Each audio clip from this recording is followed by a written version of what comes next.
Happy New Year to everybody. Thank you. Good year for those of us in Community Board 7, the area. We're going to start with the reading of the code of conduct. Bronx Community Board 7 has the right to remove and arrest a member of the public to leave a meeting or ban participation of anyone who engages in inappropriate conduct, including but not limited to obscene or offensive posters or language, personal attacks, threats, or any other behavior that reasonably exceeds the regular administration meeting.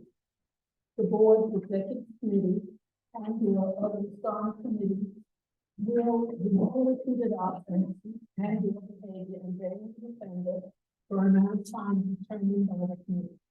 If any person in the first or attacks continue, is to be considered disturbing the peace and authority of the government.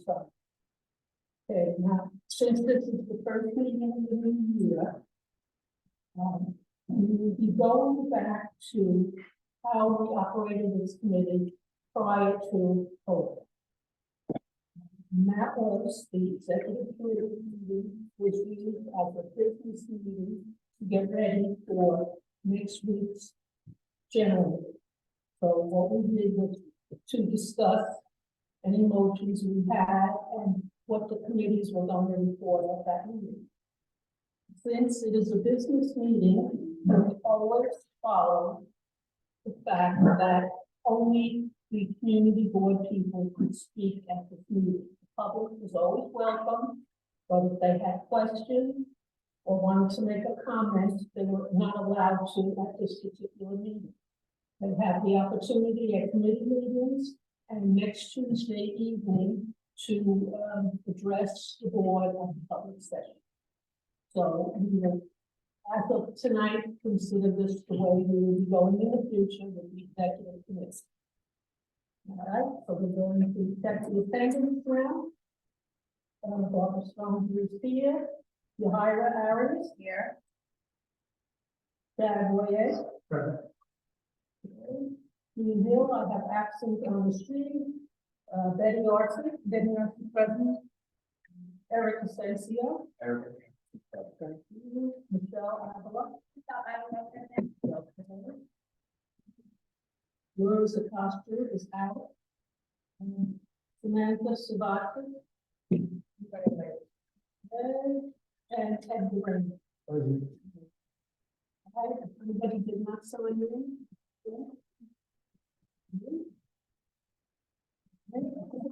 First item on the agenda is the review of last month's minutes. Take a look, they are in the packet.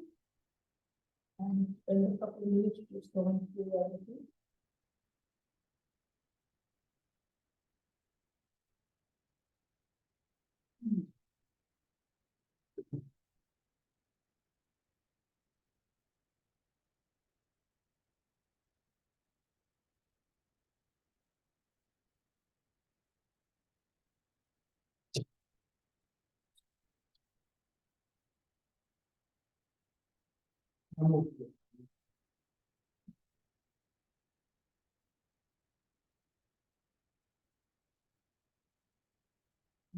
What was that? I'm for 2 minutes. Second. Second. Okay. All in favor of accepting the minutes as presented from last month's executive committee? Aye. Okay. Anybody opposed? Any abstention? Okay. And we're going to move on to district managers update, chairperson's update, and we will go into the executive session. Do we have a motion to go into executive session? Motion to go into executive session. All right. All in favor? Aye. Anybody opposed? Okay. I know. We'll be right.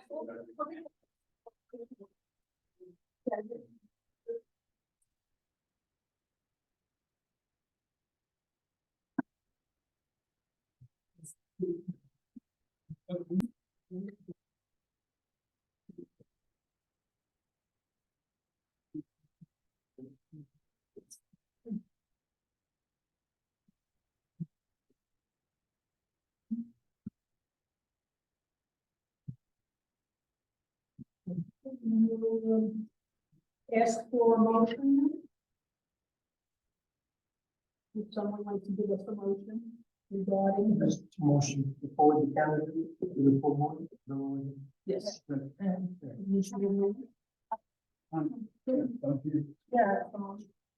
Oh, we don't, you don't need to, Get some. wait, yeah, Harry, you don't need to vote.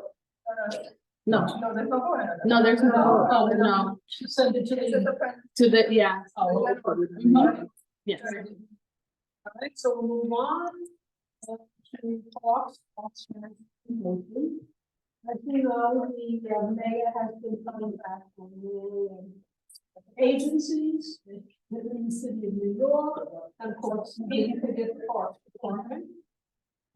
Even though he has rescinded some of these cuts, he still plans to do a 5% cut. From the Parks Department. We did rescind the cut that was going to come up in February for the opportunity program, which is the program to get everything that people working off with the whole that are moved to permanent positions in the park. So that's saying, but it's literally the 5% cut. You know, the parks budget is a half of 1% of the city budget. And you know also that we have 11 parks in this community board. And we really need our maintenance workers because the community is growing, we have new buildings popping up all over.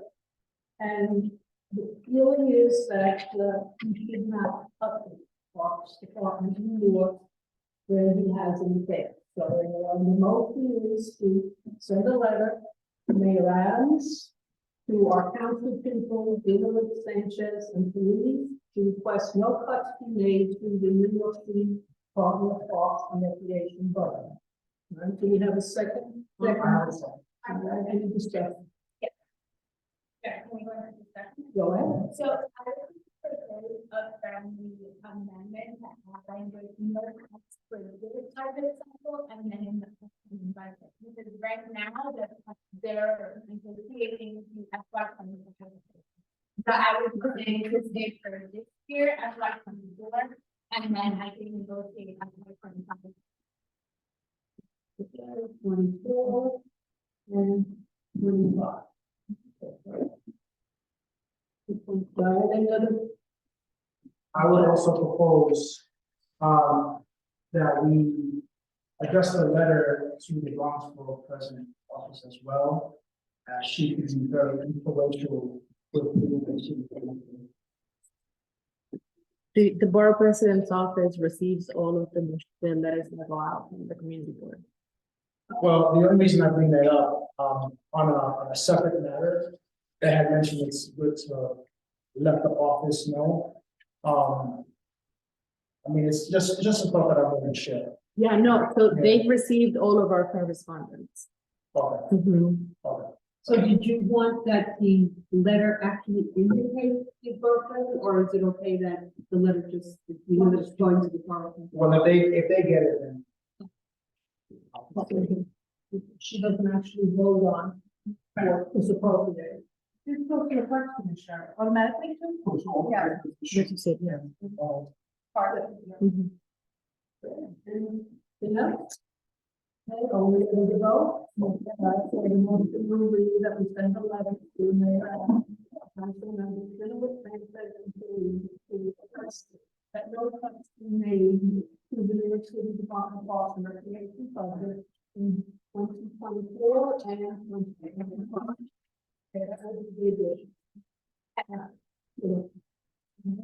All the time to go together. You hire this, Irene votes yes. I vote I vote a very loud yes. thank you. Betty Ortiz votes. Eric Asensio, Eric, I think it votes. Michelle, I know. So I vote yes. Okay. Yeah. Yes, okay. All right, where is it? Samantha? Samantha, so yes, I vote yes, okay. And at the ready. Okay, thank you, the motion carries. All right. Okay, we'll move on to the next item on the order. And that is, committee report. Do we have anybody here from the education, youth and library committee that could give a report?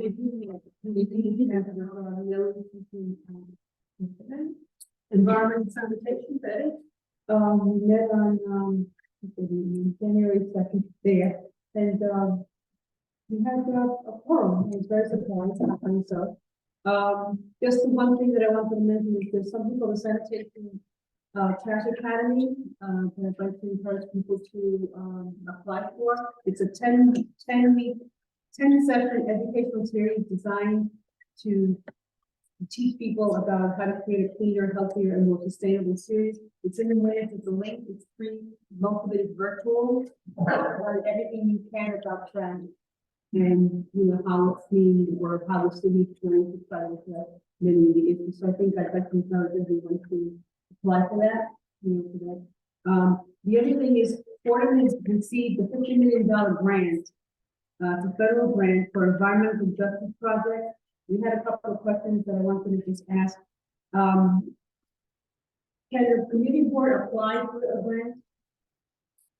Yes, You can. well, the district manager will have to apply for Okay. it, so it's. So there was some interest in possibly applying the range of the grants, I think are from 75,000 to 350,000, but it's wide ranging, it includes Puerto Rico, and it has a lot of $50 million, but $50 million, it's gotta go to a lot of different things, so there was some interest, from the community board members to, see how we can apply it to or something like this, so I'll bring that back to you. I mean, they're going to have, the event is going to be in February. They're going to release most of the information in February. So when we get more details, we can discuss whether and how we can apply.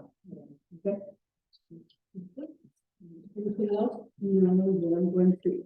The only other thing is that just that you know that the containerization law goes into effect totally March 1st, 2024. So all businesses must use bins with secure lids for when setting up trash for collection. If you know of any that are not, do one report, okay? Make it a 311 report. They are all supposed to containerize with trash. It's this March. That's correct. That is fully correct. Okay? All right. And we'll meet again in March, we'll be meeting March 5th. 6:30. Thank you. Health and Human Services, Michelle? I'm sorry, it's been a long day. Yeah, I hear you. Okay, we also have hearing, we're reviewing, 2 notices of adult use retail cannabis dispensary license application. One for the location 61 Eastern Creek Road and the other for 8584 Jerome Avenue. I'm going to recap. Yeah, thank you. I'm going to recap the hearing, but I also wanted to make you aware, as Conrad did, that we did not have a forum. So I would like to present motions to move this forward tonight. The reason being, we are under those very strict 30 and 60-day timelines. So if we don't move this forward in the next body and then to the general board, if merited, then we do not get to be a part of being on the record on the application. So just a quick recap of the meeting, the 2 applicants that attended the hearing, I'm sorry, recap of the hearing, the 2 applicants attended the hearing, both have ties to the community. They cited, you know, the willingness to want to bring a more positive way to partake in cannabis consumption, and really saw this as both a business opportunity, but also an opportunity to stop some of what's happening with the illegal cannabis shops that are not regulated and that are selling products that are not.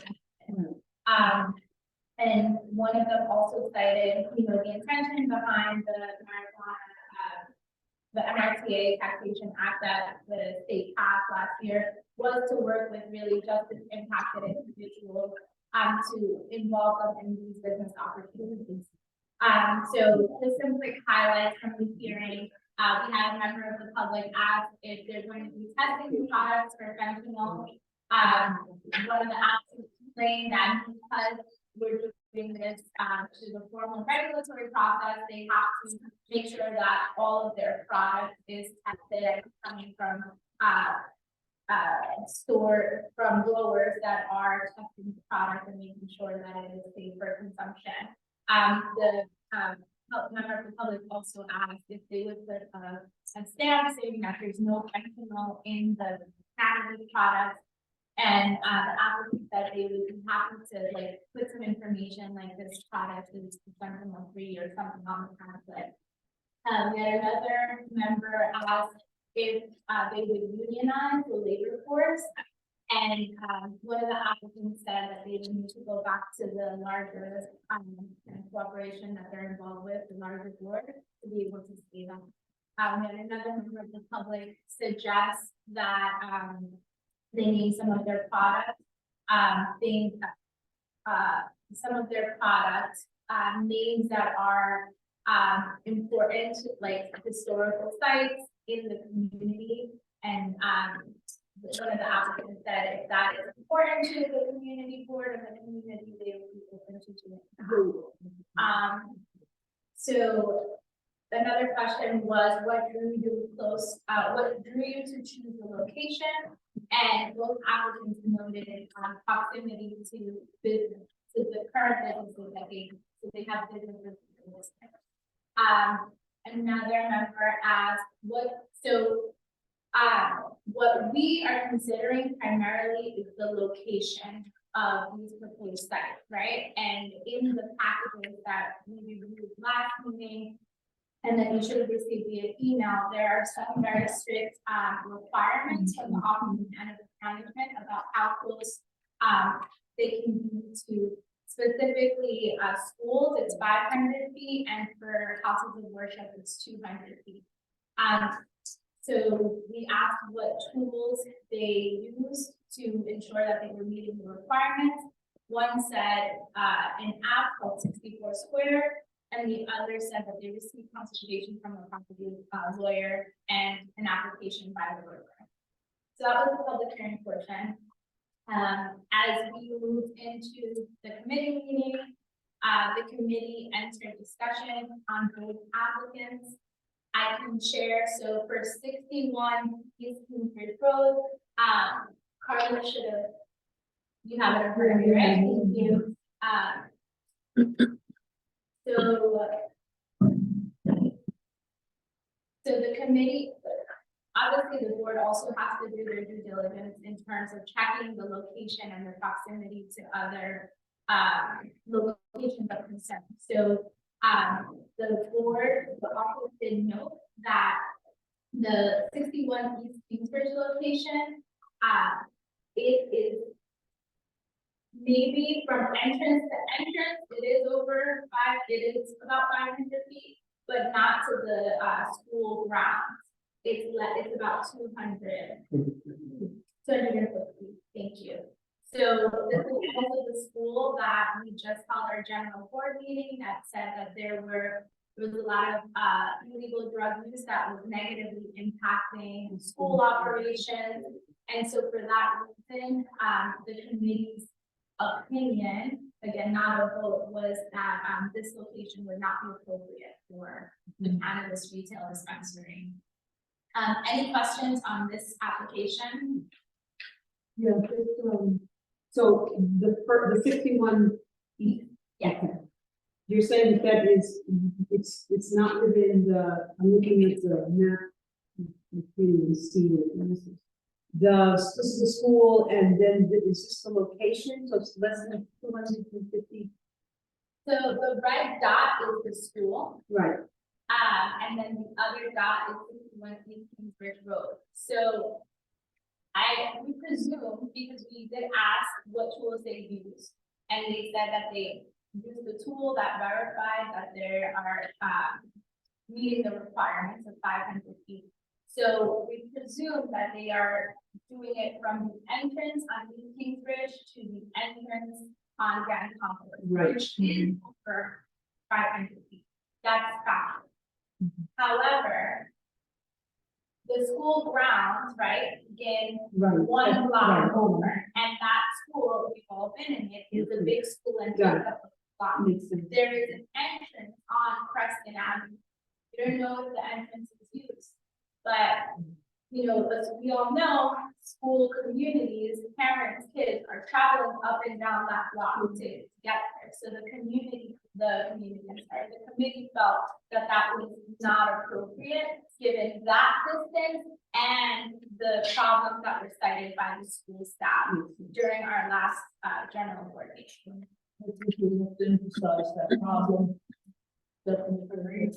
I remember one of the presentations, it has to be on the same block, the school or the church or whatever, or it can't be, whatever.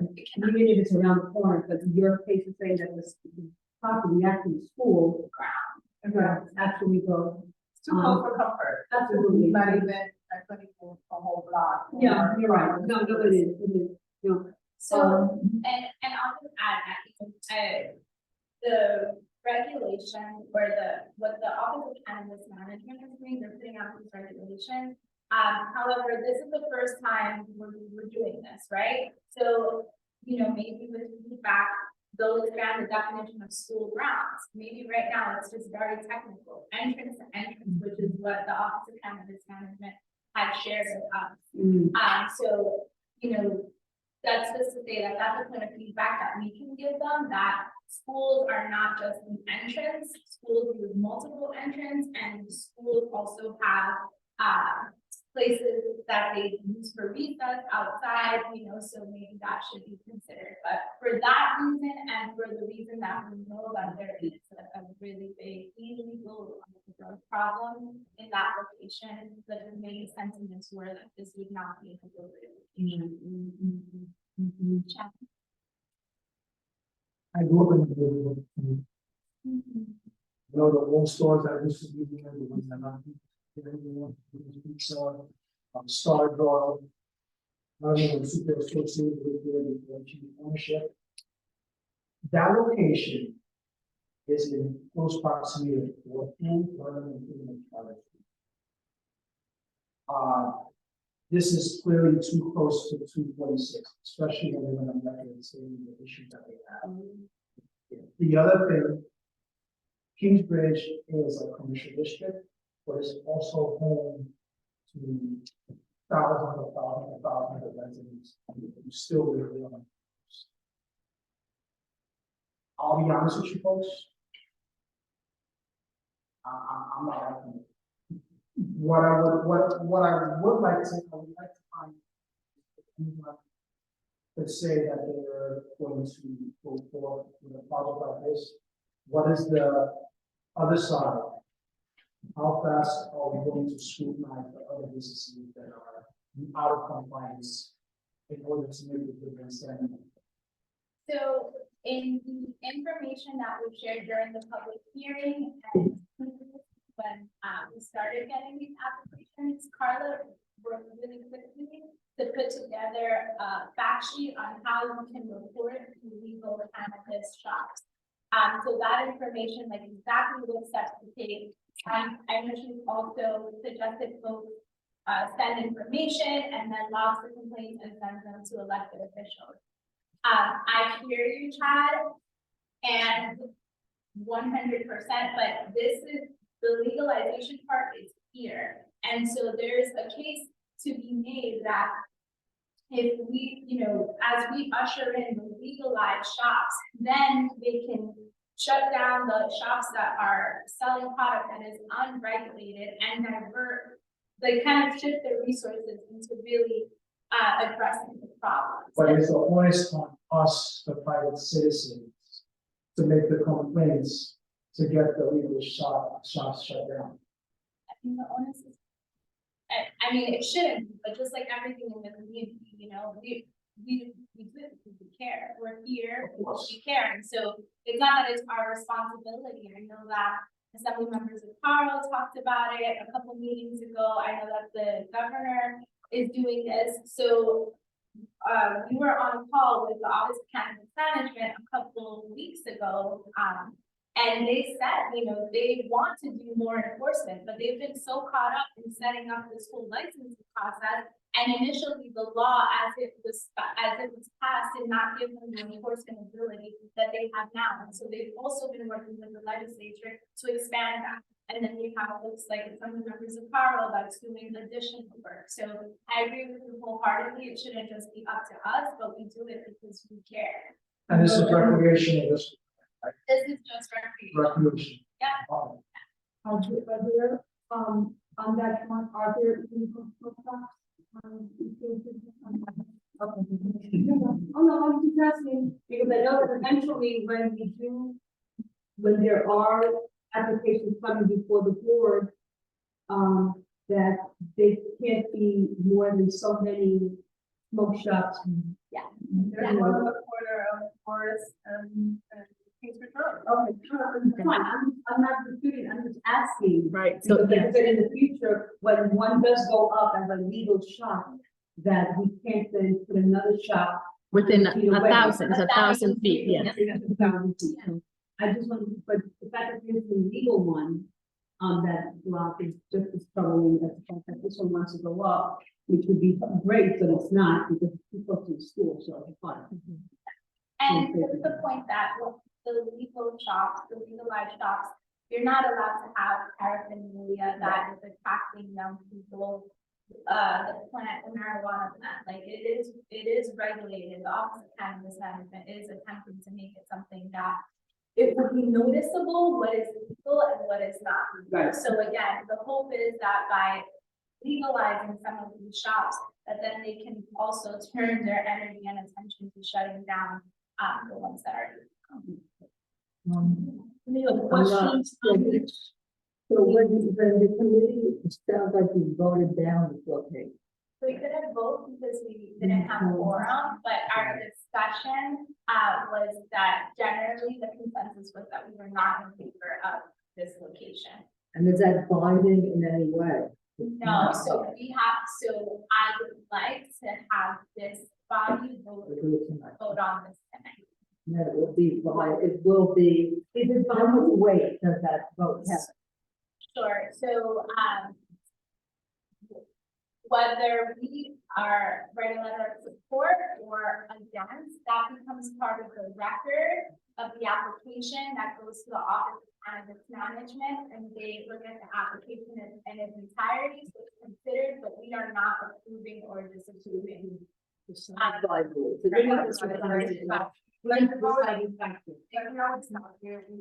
lot of our stuff is not. And we are the advisory to it. You know, changes are gonna happen with this is all new. The hope is that it changes to make it better than what we were in the damage that we were already done. So that's the hope. And the internal protocol, so this went to the Health and Human Services Committee. If the committee voted favorably, then it would come to the executive. If the executive voted favorably, it would go to the general board for approval. They're voting favorably. If the Health and Human Services Committee voted unfavorably, then it stops right there, and the district manager would send a letter of support. Sorry. Tonight, being that we didn't go to the committee, Right. if we turn it down, doesn't go to the general committee, is that what you're saying? It won't go to the general board? No, we're not. It's like any other motion. But does not pass here. Samantha, you have a question? Good question. Okay, so. Sorry, I think I'm listening, but I think I'm very involved. So the purpose of this vote is what? The purpose of this vote is to say no to open it, correct? the purpose of this vote is to consider whether we would say yes or no to this location. Consider. But yes. Any other questions? And It'll be there. yes, and I just shared the committee's consensus, and I informed the committee that we didn't have quorum, that we would vote on this at executive, and I invited the committee to come tonight to voice if they felt strongly about anything, so that you all could hear directly from them as well. So the committee is aware that we're voting on this tonight. We're doing 2 separate votes for each location? Yes. Okay. Okay, so any other questions before we go on this location? All right, so you will just read the motion, so then we're going to vote for. Sure, so, motion to,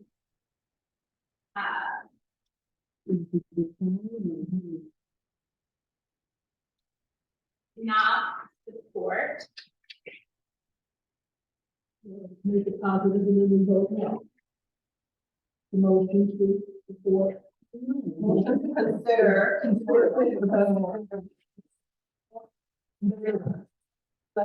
Or location of 61 interest rate. No, you have to put in the. I'm sorry, I'm just trying to make it. Consider.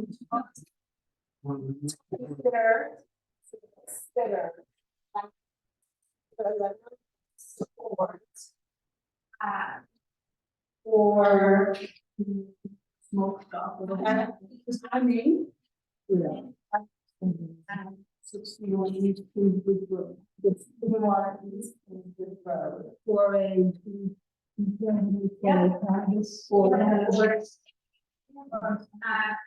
I'll use. That's very like. Okay, so we can get some stuff, the Jupiter Cafe, is that the one? Establishing an adult use retail dispensary. I'll repeat them. I'm sorry.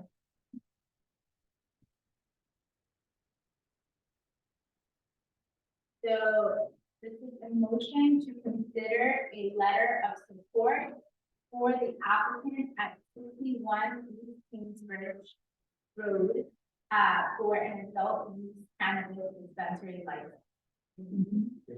Alright, so a yes vote means that you are in favor of the site for the license, a no vote means you are on revocation.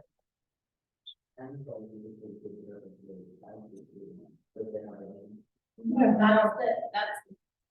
we can only do the location, right, Carla? But it's. You can't say the name of it? No, the name, because the way it's set up, they may have applied to have the same business. Let's say Community Board 3 with it under a different location. So our concern is The location, the address.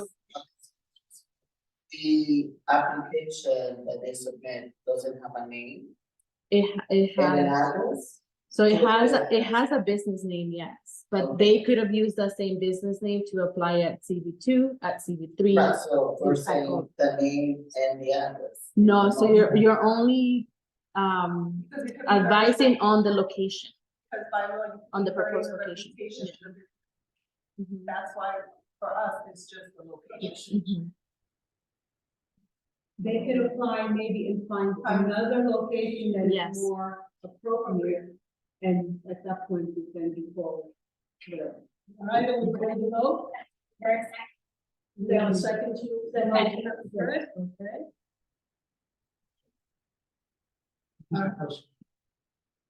We're only talking about 61 East Kingsbridge Road right now. Mhm. Oh, first vote, alright, Barbara's trying to vote no.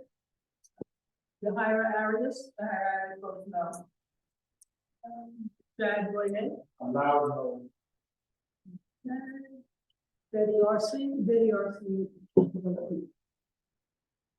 Alright, Eric Sensia, no. alright, Michelle Apple, So I would love this. no. Samantha Sabatis, no. Who's writing? And Edgar Ramos abstains.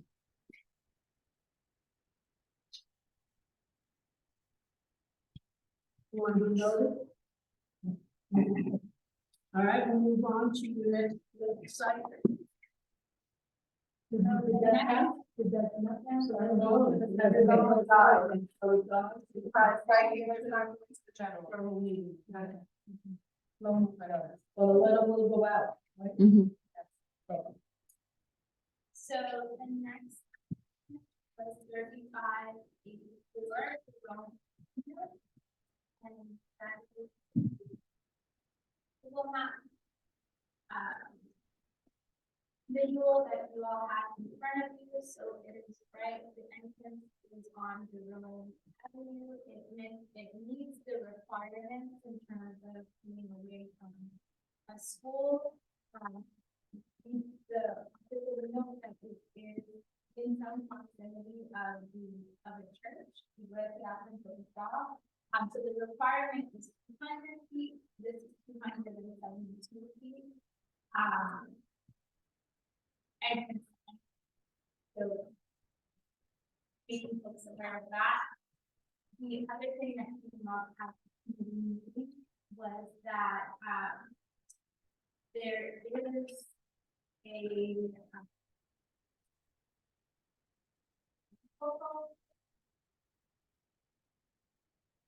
so there's an organization called 7's that is for alcohol and substance abuse. It seems happening in the same building. So it's a big building. Yeah. So it could be, and the entrance for that is there. So they have separate entrances, but it appears to be the same building. It's the same building. It is. Yes, I went to them. Bainbridge. No. This is 213. So this is by, so here, this is your room. This way, if you keep walking, that would be the lawn train station. Okay, so this is the block before, okay, Yeah. okay, block This before. is the west, would be down the dollar. And then further down, well, not that, but further down is Gun Hill and Newell.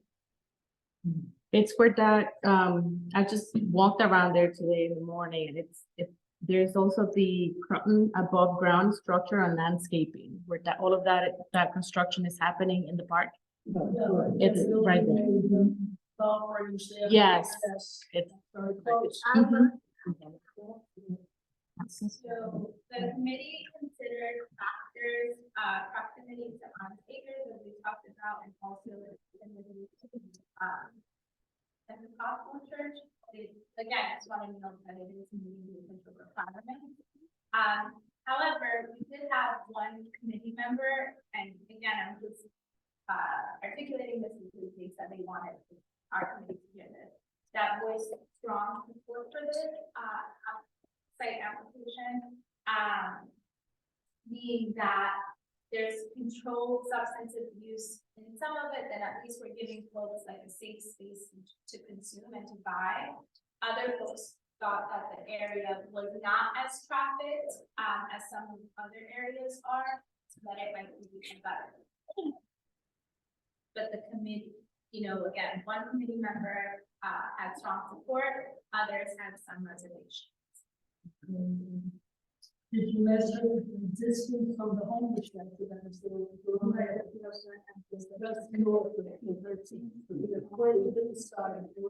Opposite the. And the schools are It's right at the corner. Bronx Dance Academy. That's 800. Yes. And I know from working in middle school, especially, they go on trips, they get edibles, and they take them and they throw up all over the place. Yes, just say, yeah, they do. Oh, yeah. They on Burnside, I go to 390. On Burnside, there's these shops. They're getting the stuff from there. Well, They I have- want to say that we really clear and strong distinction. Yeah. These are legalized shops. So if they're checking IDs in the lobby, you cannot go in there, they're checking IDs and scanning IDs. So that you can, they're even tracking how much they sell to you, because under law, you can only sell a certain grams or however they measure it. So this is very different from the illegal smoke shops where, yes, they're marketing to everyone and putting it out like candy containers and getting that. So that is not the same as what we're considering. So I just want to be clear about that. That's fine. That's a good point. It's a very good point, but kids will get it, but we're there, but. I because, last summer, some of us had got a tour of Vera Life on Fort Road. Okay, the medical marijuana dispensary. If anyone wants to have that tour, let me, well, let Carla and I know, and they will gladly give us a day and time. They provided coffee, they were very nice. They showed us what recreational marijuana, medical marijuana, the way that they process from beginning. And the thought process is that these are gonna have similar procedures. So I welcome anybody that wants to do it. Let us know, we'll contact our life and we will do a walkthrough so that we can all get an idea of what we're looking at. Because we see it in the street, we walk by, we see it, but this is now legalized. And it's good to know how it functions from beginning to end, so we have a better understanding of how this is gonna go. That's my recommendation for all of it. Okay. But I do have a question. So what is the amount of feet again that has to be away from the street? 500. 500. And 200 feet.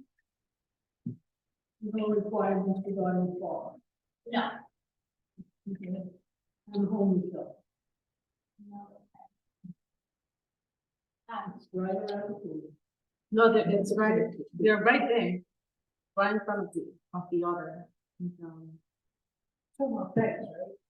Yeah. It has to be better. Okay. Yeah. Okay. Yeah. it's still-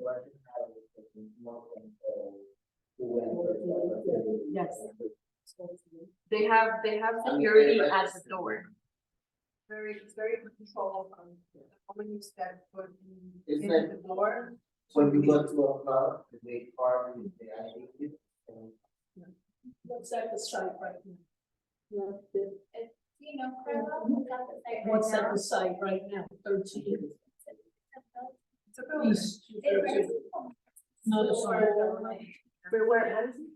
What's that now? What is the next one now? It's vacant and it's up for rent.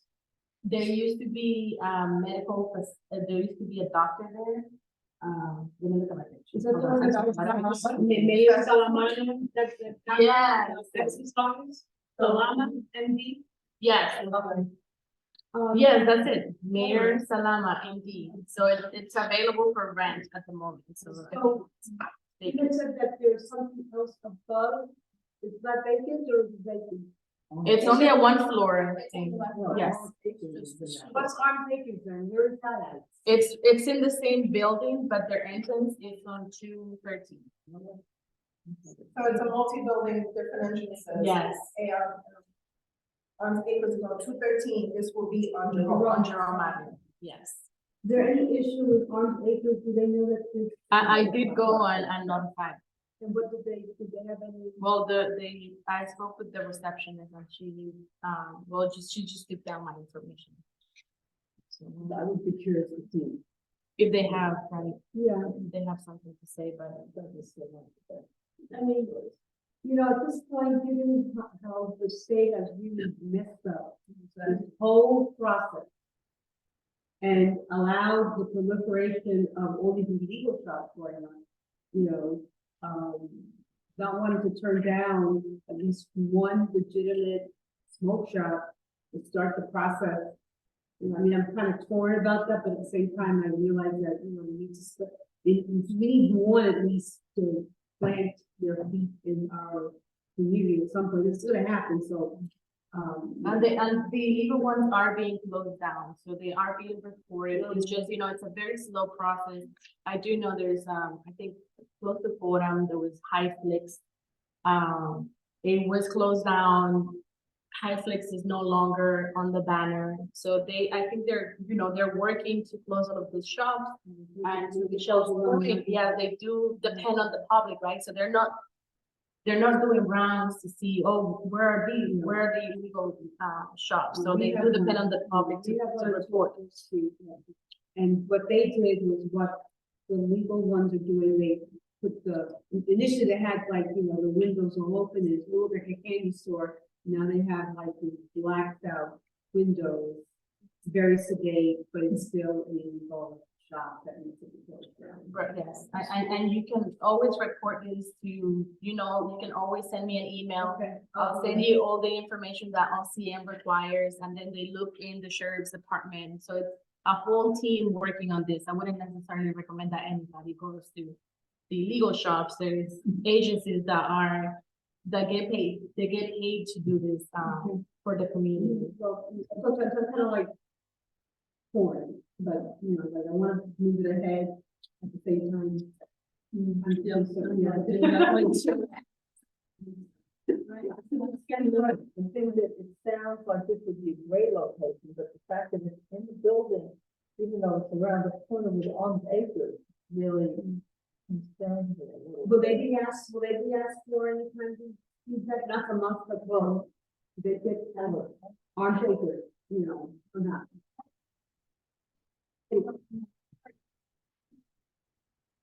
Haven't seen anything that would indicate that.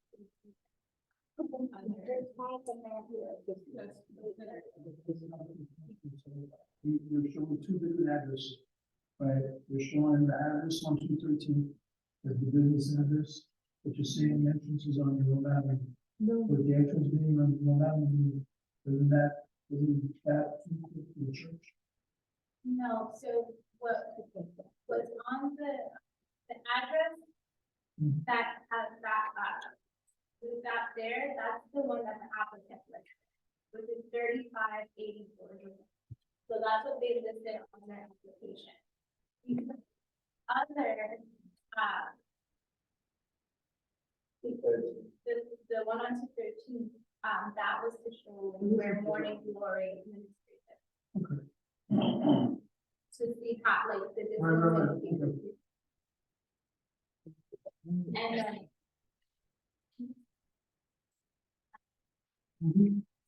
Right. sorry, it's here. That's what we're saying. Buildings and. Any other concerns that you'd like to raise? All right, are we ready to vote? Would you read the motion? Yes. Please. Motion to consider a letter of support for the applicant at 3584 to look Avenue for an adult use dispensary. So second. Good, we're ready to vote. All right, Barbara Strong, second, audibly votes yes. All right, the higher areas.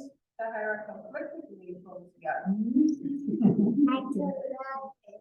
Chad, votes Can't do it, I gotta abstain.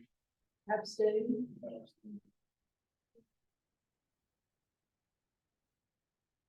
Betty Larson. I'm gonna vote yes. Eric Asensio. Both. Michelle Adler. Votes yes. Samantha Stavakis. Can people find stuff that's away from the school, just away from the school period, away.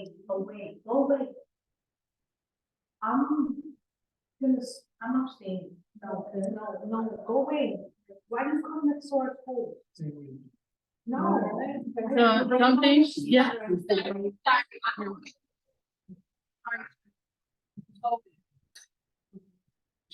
Right?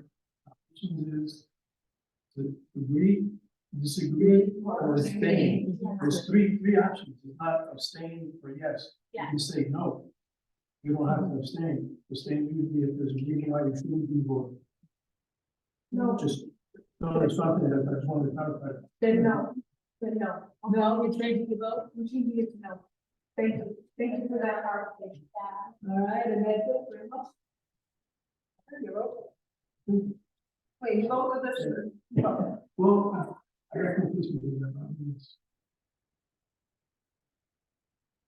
Yeah. Would have completed, yes. Yeah. Okay. All right, the motion carried. 3, 4, 5, 6 yeses, 1 no, and 1 abstain.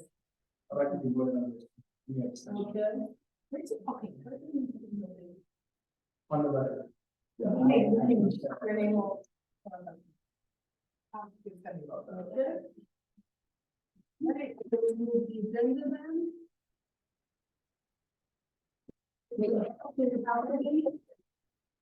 Land use legal and development.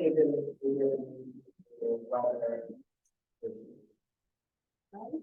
So you will use this one coming up, correct? Okay, thank you. Wait, before we move on, also the Department of Buildings will be in the office on Monday, January 29th, and to address constituent complaints. Our building.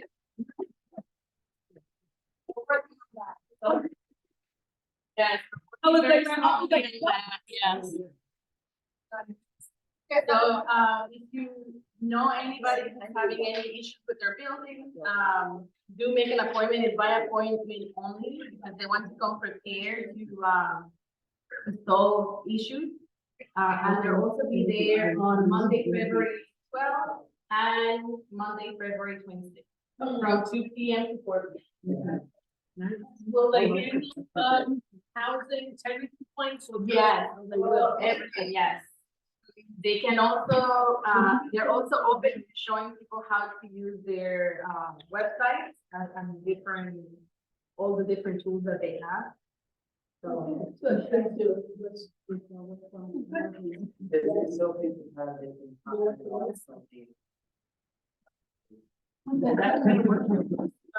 Carla, you have this, digitally? Yeah, so, Stephen will add it to our newsletter that's going out tomorrow. It will be Send there. it on to, West Bronx, Yes. All right, Parks Recreation, our goal is, we discussed streamlining and changes, if necessary, whatever, the one topic that came up was the type of music used. Some of the members at the meeting felt that it should be all holiday music, others felt that we have a very mixed population in the area, and not everybody is Christian and celebrates Christmas, and it should be mixed, so. We didn't take a vote on it, we just listened to everybody, that was the only thing that came up, other than that, I thought it went very well. So making it a little more multicultural. Well, Feedback. yeah, this person, did play all types of music, so I felt that. Committee. Hey, listen. Yeah. All right, and, after the pause was missing in action again, Okay. so I think the call and meeting or just replacement is or whatever, moved on. Go. I don't know, we haven't seen them, so, meetings anyway. All right. And our next meeting will be the second Wednesday at 6:30, and we meet at Williamsburg. All right, public safety, quality of life, we did not meet with COVID. So we'll be next one. Okay, wait, before we move on, so, Samantha and I had a wonderful conversation one night. Yes. On my way home, and, we kind of discussed the possibility of taking public safety and quality of life and having meetings with, combining it with each committee, maybe every 45 days or so, because our quality of life issues touch every single committee that we have.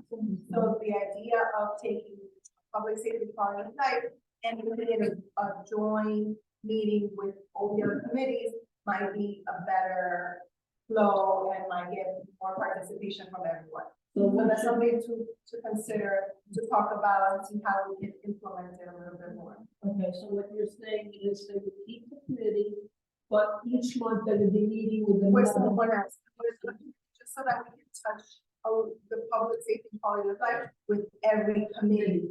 So that way Samantha gets more feedback, you get more feedback from Samantha's committee and vice versa. Okay, sounds good. We invite you in warmer weather, because we always have quality life problems in the parks. Good, all right. Traffic and transportation, Edward, yeah. Go ahead. Good evening. Basically, the commissioner for the Bronx, DOT Commissioner Anthony Perez came to the meeting, introduced himself, took some questions, clarified a few things. We also had TV 11, brought their NCOs in to see us. I suggested to them that they come to the full committee meeting, because they were at the precinct council meeting. They came to our meeting, but I figured they would have interact with more people and more residents to actually come to the full board meeting. So I spoke to their sergeant and they said they would try to do. Also, for clarification, the Decatur Block Association did comply with our request with the signatures, and so their application, the letter, the process forward, that they have that sent out, positively.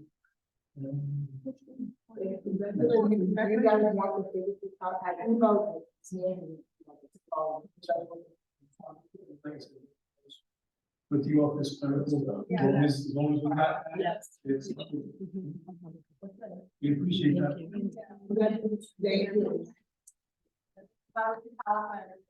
People's housekeepers.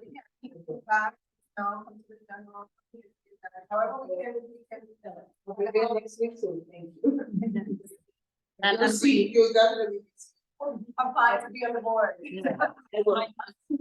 Still work. Anything else, Edwin? Okay, we'll move on back into Veterans Affairs. Hi, good evening, everyone. So we were discussing dates to consider for the Bronx Cemetery flagging that we need, and also the Bronx Victory Memorial. We were discussing, what was the word?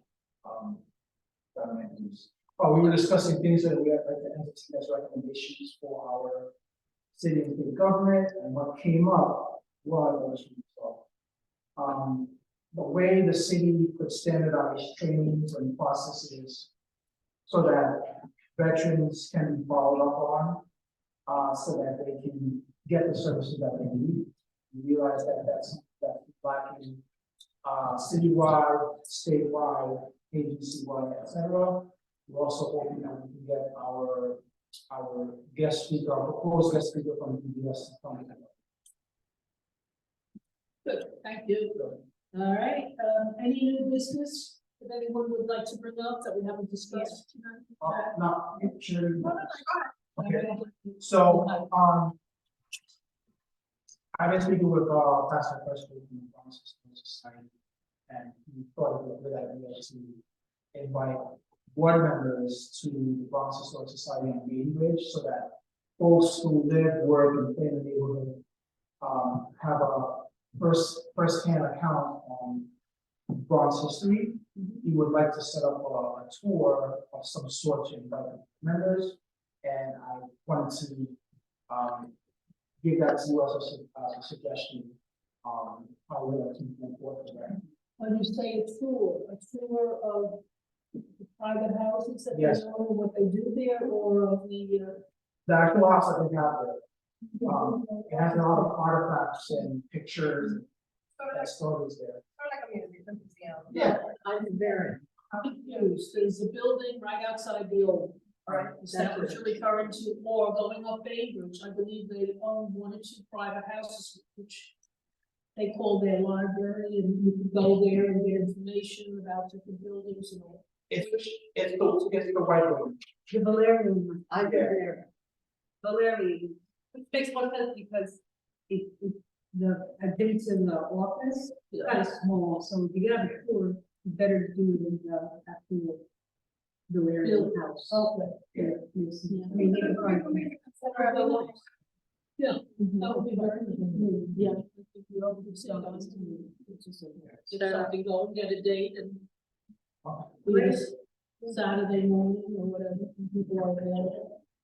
You can send me the dates and I can share them with all the board members. That would be. So if he has dates that he's available, he can send them to me and then we can do almost like a poll to see when people are available to go and then we can set that up and head out there. Good, thank you. We can set up a tour of their life, so we can see how that process is. We had some of us on a Saturday morning, and it was nice to see how the process is from the beginning, because all of us don't know what this is. So it's really informative, and I think will give us a better perspective on how it works. Also, I am a member of the Civic Engagement Commission for the preparatory budget for 2024. I've been the engagements has been every Wednesday at the library. It's something that I'm going to recommend everyone to do. Carla did it. She got me involved in it. Oh, actually, Chad and I did it last time, yes. Sorry, Chad, I know, but it's great. It's a great product to see and really see how the organizations put out their way to obtain money and grants that benefit our community. There's so many projects there that relate to this area, and I was shocked, and I thought I had to recuse myself from it, but they no, that was part of this way. And it's a great way, so you guys can sign up for the next session. It's gonna be incredible. What time is it? They start at 5:30 to 7:30. Yeah, well, so these sessions are actually, so they're cohorts, right? So the first cohort was last year. This cohort already was chosen. They have about 25 individuals. They're all people from the Bronx, and they represent, they're brainstorming what ideas they're going to put forth for the whole Bronx. So you will be able to apply next year to be part of the next cohort who will be part of this process again. It's a $3.5 million budget. Used for these projects, so I recommend. It's a learning experience that everybody had to be part of. I suggest the same thing. Right, anything else on the business? All right, next. Oh, wait, Barbara, before we close, I do want to say that we are going to receive 2 applications who would like to co-name 2 streets in the district. I emailed you all the protocol and the form, so if you can send feedback to that. Again, we are an advisory body, but the council members, so one is in Council Member Sanchez's area, and one of them is in Council Member Dinowitz. And both council members have recommended that the applicants come through the community board. And so if they would like a letter of support from us, what does that process look like? And so I have, the form is there, Edgar has it, so if you can all take a copy and provide feedback. That way, when we actually receive the formal request, you can all view it, and it will probably go to the Traffic and Transportation Committee and then move forth from there. And you said you sent that email out this. Yes, I sent it this morning, yes. I know, yes. I know, lots of emails. Yeah, yes. All right, any other items for discussion next agenda, next month? All right, so then we will see everybody tonight at Monroe College, 6:30. And we have a motion to close the meeting. Seconded. All right, all in favor? Aye.